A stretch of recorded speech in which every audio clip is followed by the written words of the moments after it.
Halo kamu rebahan yang kerjanya gelondongan doang, gimana kabarnya? Semoga kalian semua sehat selalu ya. Di video kali ini, aku bakalan ngebawain alur cerita dari anime Guilty Crown Part 2. Buat kalian yang belum nonton part satunya bisa cek link di deskripsi ya. Oke deh, gak usah lama-lama lagi.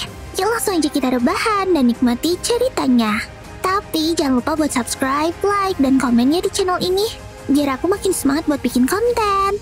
Thank you, Mina. Lalu di part 2 kali ini, kita diperlihatkan Su yang lihat Inori dibawa pergi oleh seorang pria misterius.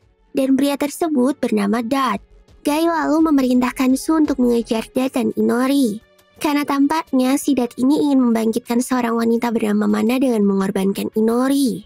Tapi saat Su lagi ngejar mereka, Dot menyuruh Su untuk mendapatkan kembali seluruh ingatannya yang hilang. Dan dengan satu jentikan jari, Su pun kembali ke ingatan saat dirinya masih kecil. Pada saat itu, Su dan kakaknya yang bernama Mana menemukan seorang bocah laki-laki yang sedang terdampar di pantai. Mana lalu nyelamatin bocah itu dan mereka pun tumbuh bersama menjadi seorang sahabat. Dan bocah itu adalah Guy. Ternyata sejak kecil, Su dan Guy adalah seorang sahabat. Su pun heran kenapa dia bisa melupakan kenangan sepenting itu. Setelah itu, Su kemudian sadar. Dia melihat Keido berada di samping tubuh Inori yang udah gak berdaya. Keido nyebutin kalau Inori ternyata adalah manusia yang disiapin sebagai wadah untuk ngebangkitin Mana. Jadi, Mana kakaknya Su ini adalah manusia pertama yang terinfeksi oleh virus Apocalypse. Dan tujuan Keido membangkitkan Mana adalah untuk membuat Lost Christmas Part 2 dan ngebikin seluruh manusia terinfeksi virus Apocalypse. Su pun langsung berusaha untuk menghentikan ritual kebangkitan Mana itu. Tapi tiba-tiba aja kesadaran Mana mencegah Su. Mana berkata kalau Su tuh gak boleh mencegah kebangkitannya. Apalagi dulu ternyata Su pernah menolak Mana. Jadi dulu Mana ini sangat mencintai Su dan ingin menikahinya saat udah dewasa. Tapi Su menolaknya. Su juga ngeliat saat-saat pertama Mana terkena virus Apocalypse. Terus saat kesadaran Mana mau menyerang Su, tiba-tiba Guy dan Ayase datang untuk menyelamatkan Su. Saat itu juga Guy pun langsung nyeritain apa yang sebenarnya terjadi saat Lost Christmas yang pertama. Malam itu, Guy ingin ngasih tahu Su tentang kebenaran dan kegelapan yang ada di dalam diri Mana. Tapi sebelum Su datang, Mana udah menyerang Guy terlebih dahulu. Su yang tahu kelakuan Mana itu langsung nganggep Mana adalah seorang monster. Hal itu memicu emosi Mana. Dan alhasil virus Apocalypse yang ada di dalam dirinya pun meledak dan menyebar ke seluruh dunia. Di saat itulah, Guy memutuskan untuk berpisah dengan Su dan Su sendiri pun memilih untuk menghilangkan memori tersebut. Lalu setelah ingatannya kembali, tiba-tiba Su mendapatkan kekuatan raja baru. Dia bisa ngeluarin void orang tanpa membuatnya pingsan. Guy pun langsung meminta Su untuk ngeluarin voidnya. Guy lalu menggunakan voidnya itu untuk menembak Inori. Dan ternyata voidnya Guy ini bisa ngeluarin void dari orang yang ditembaknya. Alhasil Su pun langsung ngegunain void Inori itu untuk nyelamatin Inori. Dan Guy memilih untuk menghentikan kebangkitan Mana dengan mengorbankan dirinya. Guy menyuruh Su untuk menusuk tubuhnya dan Mana sekaligus. Su yang gak punya pilihan lain itu pun harus menuruti Guy.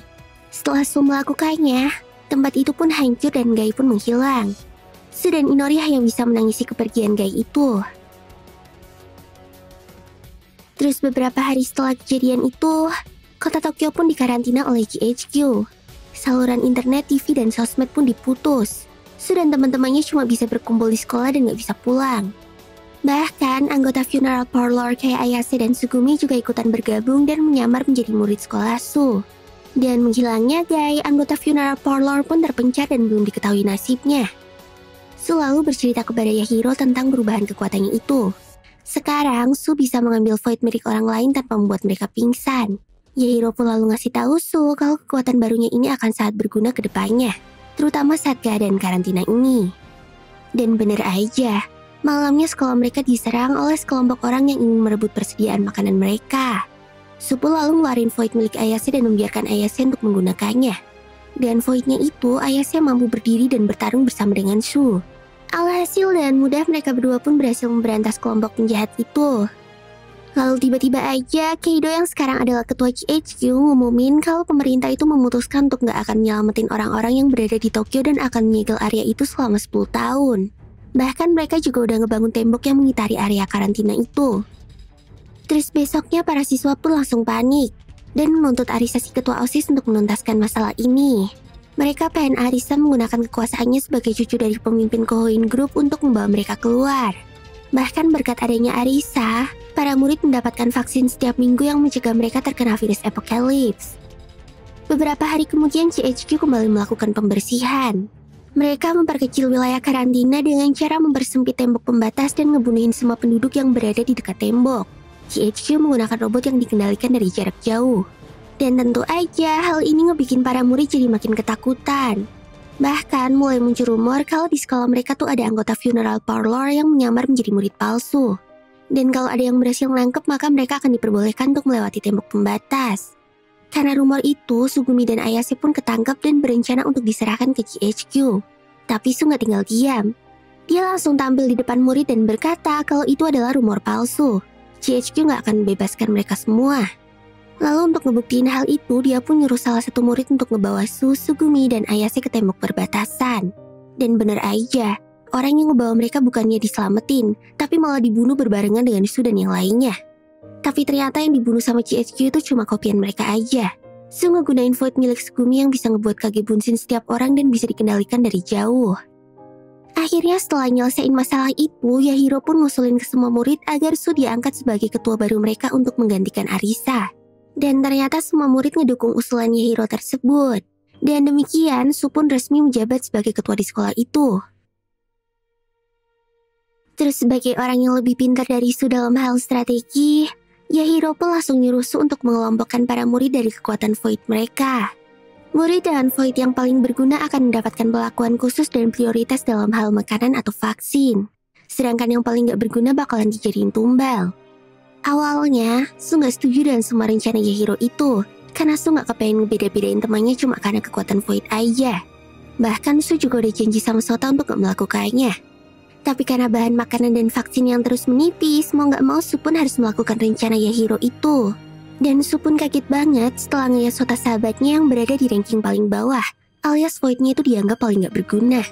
Su pun merasa sedih karena gak bisa menepati janjinya kepada Sota dan memilih untuk menyendiri. Tapi Hare yang emang cinta mati sama Su itu mencoba untuk menghiburnya dan memeluk Su dengan erat. Terus Su yang ngerasain kehangatan bebannya Hare itu pun langsung menjadi tenang. Hehehe. Tapi tiba-tiba aja Su dikabarin kalau Sota dan beberapa teman yang berada di ranking terbawah itu pergi meninggalkan sekolah.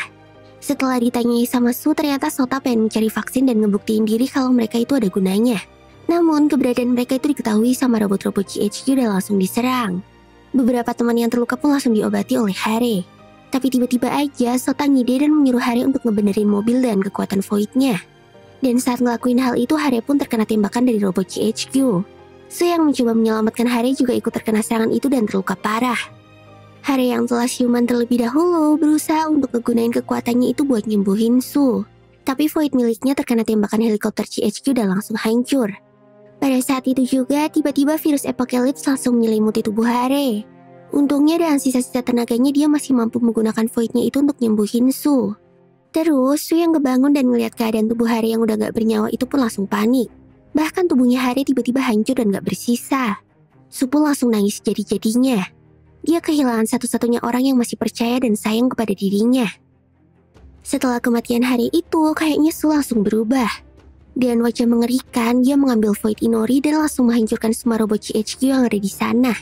Dia juga mukulin dan nyalahin Sota karena udah ngebikin Hare terbunuh. Bahkan dengan wajah sadis, Su mulai menyebut dirinya akan menjadi raja di tempat itu. Lalu beberapa waktu kemudian, kita ditunjukkan kakek Arisa yang mengirim satu orang ke dalam area karantina untuk menyelamatkan cucunya. Orang itu adalah Argo, salah satu anggota funeral parlor yang masih tersisa. Argo pun sangat kaget dengan kondisi kota Tokyo saat ini. Terlebih lagi saat bertemu dengan Su. Argo terkejut dengan perubahan Su.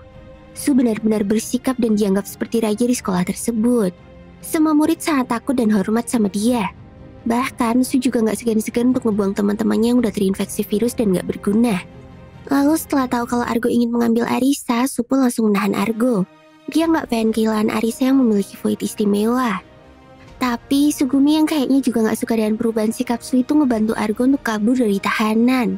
Akhirnya mau gak mau Su sendirilah yang harus bertarung dengan Argo. Tapi Argo berhasil mendesak Su. Namun untungnya Yahiro datang untuk ngebantu dan menyuruh Argo menjauhi Su. Terus tiba-tiba aja sepotong besi jatuh dari atap dan akan menimpa murid gadis bawahan Su. Secara refleks Su pun nyelamatin gadis itu. Tapi potongan besi yang jatuh tersebut malah menimpa Void milik si gadis dan menghancurkannya. Setelah Voidnya itu hancur, tiba-tiba tubuh gadis tersebut diselimuti virus Apocalypse dan hancur. Mirip sama apa yang terjadi dengan Hare kemarin. Akhirnya, Su pun sadar dengan apa yang terjadi kepada Hare. Setelah tahu kalau ngehancurin Void itu bisa ngebunuh pemiliknya, Su pun langsung ngambil Void milik Argo dan menyitanya. Bahkan Su juga memanfaatkan hal itu untuk nakut-nakutin bawahannya. Alhasil, para murid pun jadi semakin membenci Su. Tapi kayaknya Su benar-benar udah gak peduli. Apalagi, seminggu lagi mereka berencana untuk melakukan operasi penyerangan ke tembok pembatasan dan berusaha untuk kabur dari sana. Tapi tiba-tiba aja ada yang menyebarkan rumor ke semua murid kalau Omasu telah menyembunyikan fakta bahwa apabila Void mereka hancur maka mereka akan mati. Tentu aja hal ini menimbulkan kepanikan di antara para murid. Dan setelah diselidiki oleh Yahiro, ternyata isu tersebut disebarkan oleh Arisa. Tampaknya Arisa ini ingin menjatuhkan Su dari tahta kepemimpinan dan merebut tahta itu kembali. Akhirnya hari operasi penyerangan pun tiba. Su berencana untuk menghancurkan mesin pemancar yang berada di atas Tokyo Tower. Mesin itulah yang telah ngebuat robot-robot GHQ bisa dikendalikan dari jarak jauh. Su pun lalu memerintahkan murid-murid lainnya untuk membuka jalan untuknya menuju Tokyo Tower. Pertarungan pun dimulai. Banyak korban berguguran dari para murid. Tapi dengan ketangkasan dan keahlian Su dalam memanfaatkan Void milik teman-temannya, dia pun berhasil mencapai puncak Tokyo Tower dan menghancurkan mesin pemancar tersebut. Dan benar aja, semua robot milik GHQ berhenti berfungsi. Setelah itu mereka pun mulai keluar meninggalkan tembok perbatasan satu persatu. Tapi ternyata Arisa udah nyiapin sesuatu untuk Su. Dia udah menghasut murid-murid lainnya buat mengkhianati Su. Bahkan Sota pun berada di antara mereka. Sota mendorong jatuh Su ke dalam sebuah lubang. Dan saat Inori mencoba menyelamatkan Su, tiba-tiba dia ditembak oleh salah satu robot GHQ. Ternyata GHQ udah mengetahui rencana mereka dan udah menyiapkan jebakan. Tapi yang bikin Su kaget adalah adanya sosok Gai yang berada di sana. Ternyata Gai belum mati dan dibangkitkan kembali oleh GHQ. Lalu tanpa basa-basi lagi, Gai pun langsung menebas lengan Su sampai putus.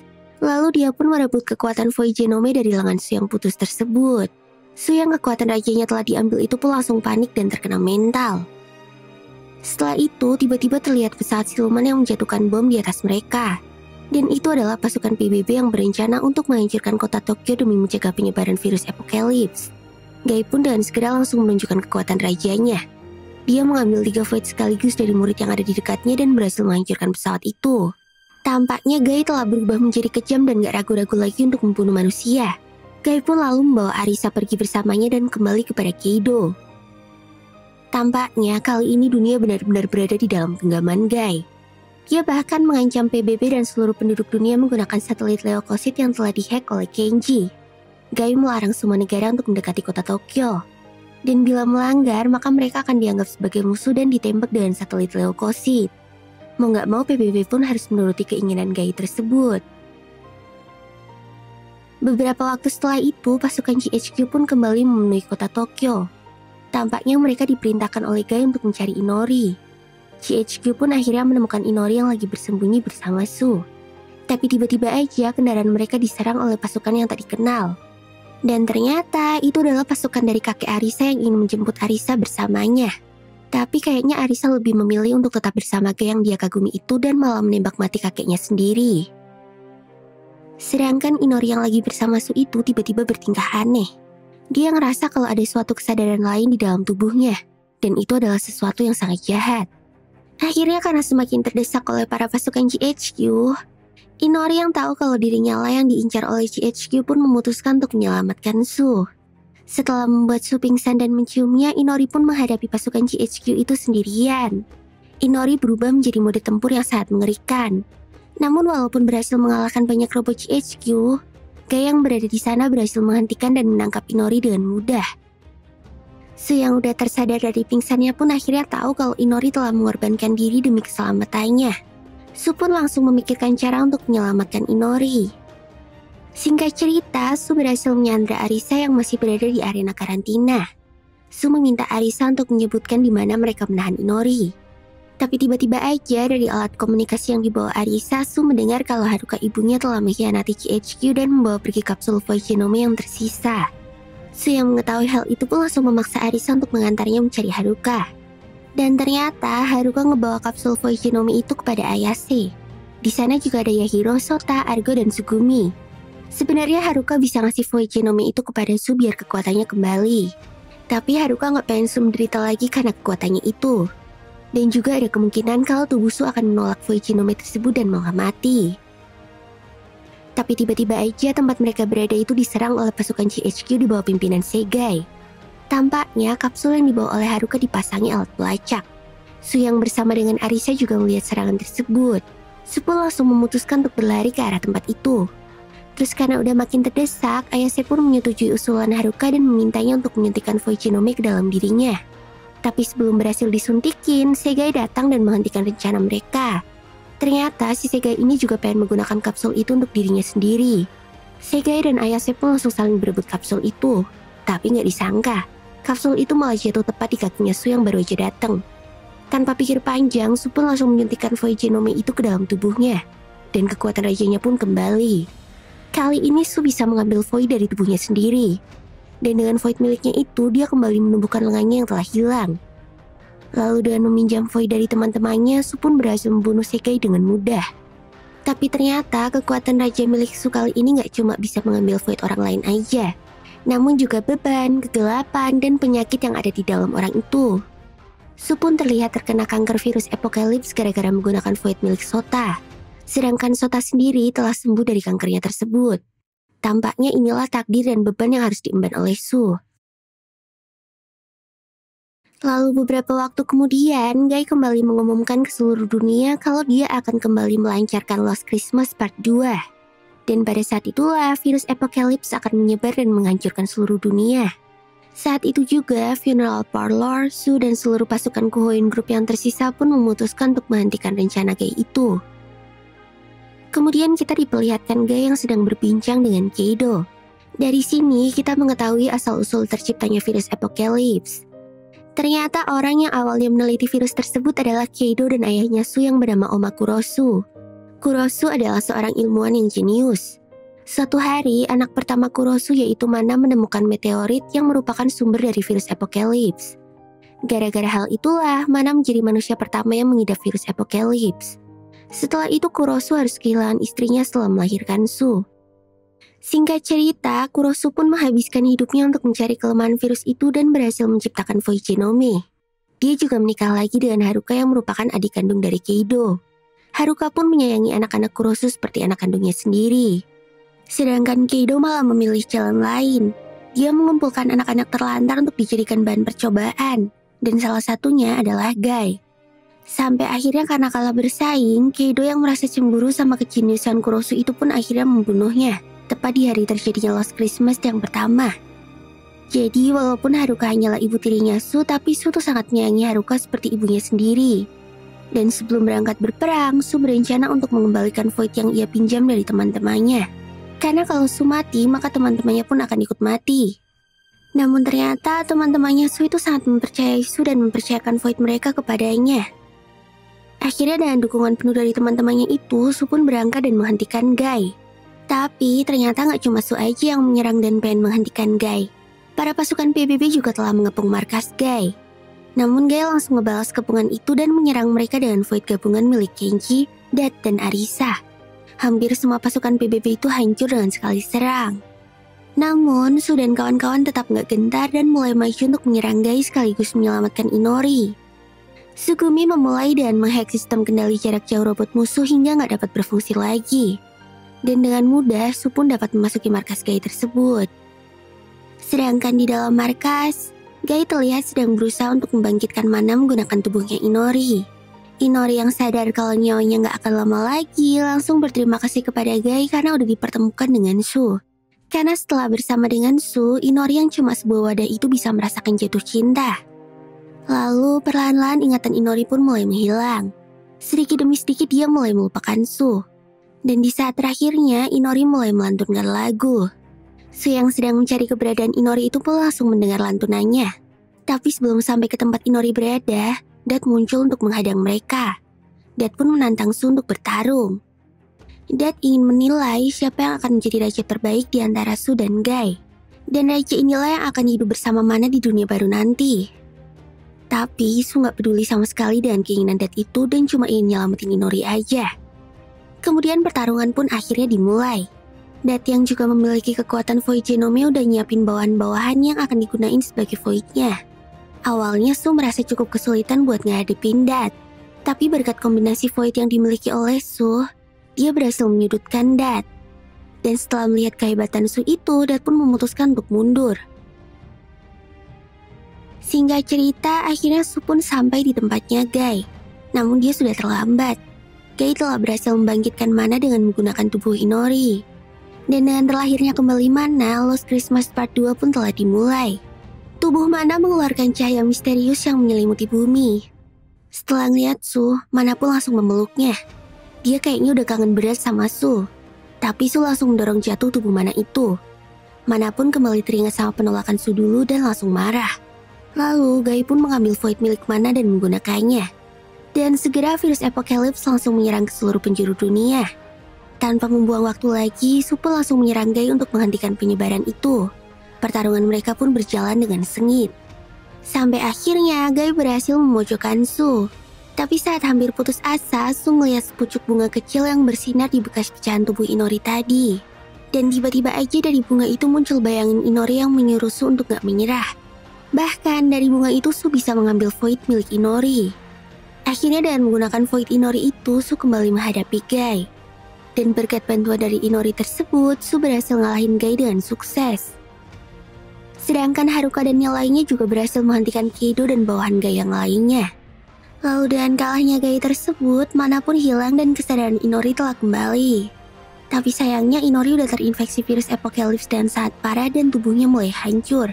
Su pun akhirnya memeluk Inori dengan lembut. Lalu, Su pun menggunakan kekuatan Void-nya itu untuk menghisap semua virus Apocalypse yang udah menyebar ke seluruh dunia. Para manusia yang masih terinfeksi dengan ringan berhasil disembuhkan oleh kekuatan Su tersebut. Namun ada harga yang harus dibayar oleh Su. Semua virus yang dihisapnya akan menjangkiti tubuhnya. Tubuh Su pun mulai dimakan oleh virus itu. Tapi lagi-lagi, Inori kembali menyelamatkan Su. Dia mengorbankan dirinya agar Su bisa terbebas dari virus tersebut. Dan di saat yang sama, tempat mereka berada itu pun hancur. Teman-teman Su yang udah berada di tempat yang aman pun cuma bisa meratapinya. Kemudian beberapa tahun pun berlalu. Kota Tokyo udah mulai kembali normal dan kehidupan berjalan seperti biasanya. Dan ternyata Su berhasil selamat dari peristiwa tersebut. Dan ia pun kembali berkumpul dengan teman-temannya. Ya, walaupun dia harus kembali kehilangan lengan kanannya dan juga Inori, Su pun cuma bisa melepas rindunya kepada Inori dan mendengarkan lantunan lagunya sembari mengingat kenangan-kenangan indah bersama Inori. Nah, inilah akhir dari anime Guilty Crown. Gimana guys menurut kalian anime ini? Termasuk bad ending atau good ending ya? Bingung juga kan? Oke deh, segini dulu ya videoku kali ini. Jangan lupa buat subscribe, like, dan komen di channel ini ya. Terus nyalain notifikasinya, biar kalian gak ketinggalan kalau aku upload video baru. Oh iya, kalian juga bisa follow sosmed aku dan channel-channel aku yang lainnya loh. Linknya udah aku cantumin di deskripsi ya. Ya, mata nih, sampai jumpa di video selanjutnya. Bye-bye.